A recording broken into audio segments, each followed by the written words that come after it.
In this world, a loose seam, a dying ember, or one mouthful too little could decide whether a family reached morning. The cold was not scenery. It pressed against skin. It crawled under fur. It found fingers first, then toes, then the soft places where breath became shallow. Outside the shelter, snow moved across the ground in thin white sheets. The wind did not roar all the time. Sometimes it whispered, sometimes it waited, and in that waiting, a child could wake because warmth had slipped away. A parent pulls the child closer. Not because comfort is enough, because in this season, comfort and survival are almost the same thing. Somewhere in Europe or Siberia, around the coldest stretch of the last ice age, a small family group sits close to firelight. Their world is reduced to the reach of warmth. Hide walls, packed earth, smoke, bone, ash, sleeping bodies, tools placed where hands can find them in the dark. Beyond that glow is a landscape that does not forgive mistakes. Today, winter often means coats, heated rooms, stored food, doors that close, lights that turn on with a touch. But for these people, winter was not one problem. It was a chain. Cold weakened the body. Hunger weakened the fire inside the body. Darkness shortened the working day. Snow hid plants, tracks, fuel, and routes. Illness could travel through a family faster than help could arrive. And the answer was not one invention. Winter did not just test ancient humans. It tested whether their entire culture could keep them alive. Look first at the child's clothing. In a museum case, an eyed bone needle can look almost too small to matter. A thin piece of bone, shaped with care, pierced with a tiny opening. But inside this shelter, while wind pushes at the entrance, that small hole becomes enormous. Thread can pass through it. Hide can be pulled together. A gap can be closed. A parent bends near the fire and works the needle through animal skin. The motion is slow because the material is tough.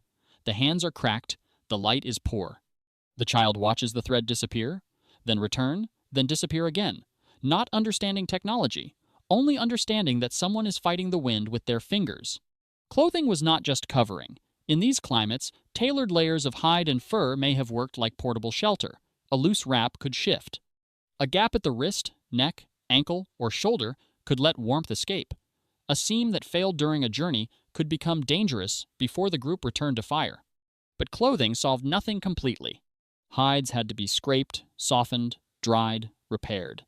Fur could become damp, needles could break, thread could snap. The people who made clothing needed time, skill, materials, and memory. Someone had to know which hide worked best. Someone had to know how to cut without wasting. Someone had to teach hands before winter punished mistakes. The child's sleeve is mended. But now the fire is low. A shelter can hold warmth only if warmth exists to be held. The hearth at the center of the living space is more than a place for flames. It is a clock. It tells the family how much night remains. It tells them when someone must rise.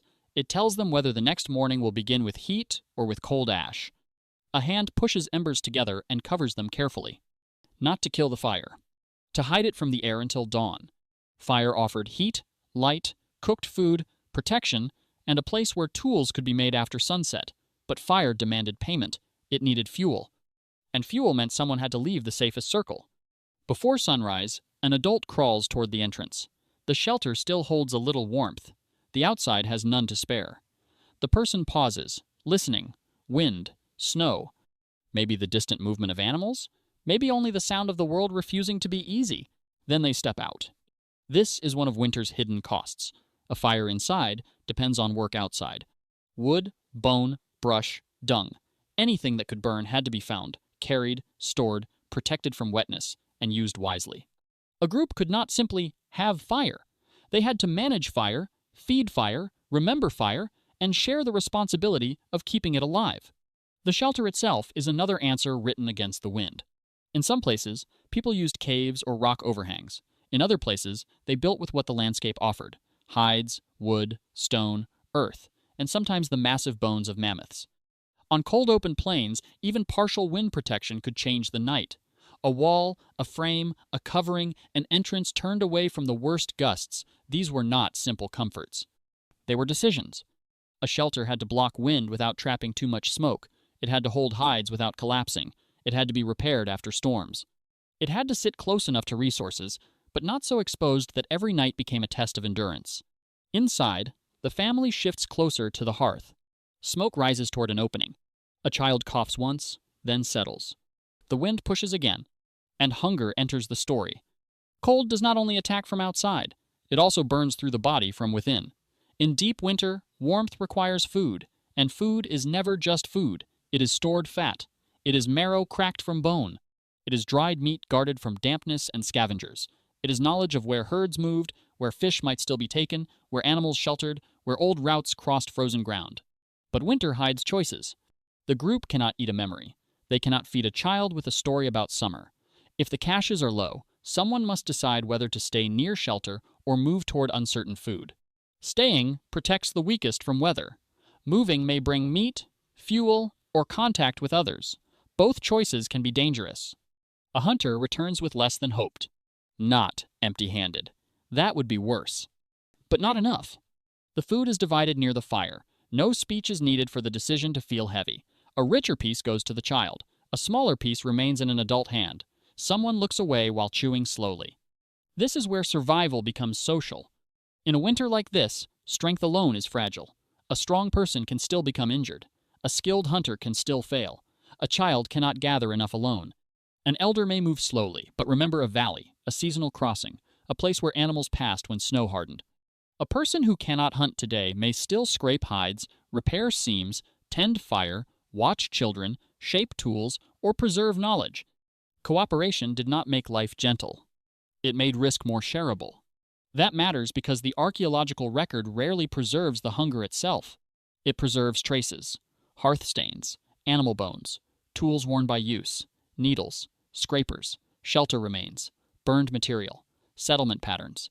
It gives us the answers more often than the fear that made the answers necessary. A scraper edge worn smooth by hide work does not show the person's tired shoulders. A hearth does not show the hand that guarded embers. A mammoth-bone structure does not show the family listening to wind press against its covering. A needle does not show the child waiting for warmth. But each trace asks the same quiet question. What pressure made this object necessary? The answer changes from place to place. Not every group lived the same way. Not every region was occupied through the most severe conditions. Some people moved away when landscapes became too difficult. Some adapted, where resources, knowledge, and social ties made adaptation possible. Some plans failed. Some children did not survive. Some illnesses had no cure. Some winters pushed harder than skill could answer. The past is not a story of easy triumph. It is a story of people trying to reduce the number of ways the world could take someone. And still, inside the shelter, life continues. A child watches an older hand repair a seam. Another person turns a bone over near the firelight. Someone checks the entrance. Someone listens for the weather changing. The group's knowledge is not stored in books. It is stored in gestures, routes, tools, warnings, habits, and the way one person notices what another person has missed. Where to place the shelter? How much fuel to save? Which bones still hold marrow? Which hides are worth carrying? When to leave? When to wait? Who needs the food first? Who can walk tomorrow? These are not separate skills. They are pieces of one living web. Modern winter can make us impatient. A cold room, a delayed train, a coat forgotten at home. But for them, cold exposed dependency. It revealed whether clothing had been made well, whether fuel had been gathered, whether food had been planned, whether the group could share, whether memory could guide movement when the land looked empty. Not because the past was purer, not because ancient life was healthier, but because the margin between ordinary discomfort and danger was much thinner. Near the end of the night, the family faces the hardest hours. The fire is no longer bright. The child is wrapped in repaired hide. The parent wakes before the others and reaches into ash, searching for the coal that might still be alive beneath the gray. For a moment, there is nothing. Only breath. Only wind. Only darkness pressing at the shelter wall. Then a small red point appears.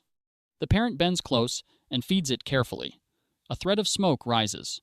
A little flame returns. Not enough to celebrate. Enough to begin again. Outside, snow continues to move across the ground. The world has not become kind. Food is still uncertain. The next journey may be difficult. The next storm may damage the shelter. The next seam may tear. Spring is not here yet. But the family has crossed one more night. The child sleeps inside the mended hide. The adults sit close to the new flame. The shelter holds against the wind a little longer. And when morning finally comes, the first week's sunlight touches the footprints outside the winter shelter.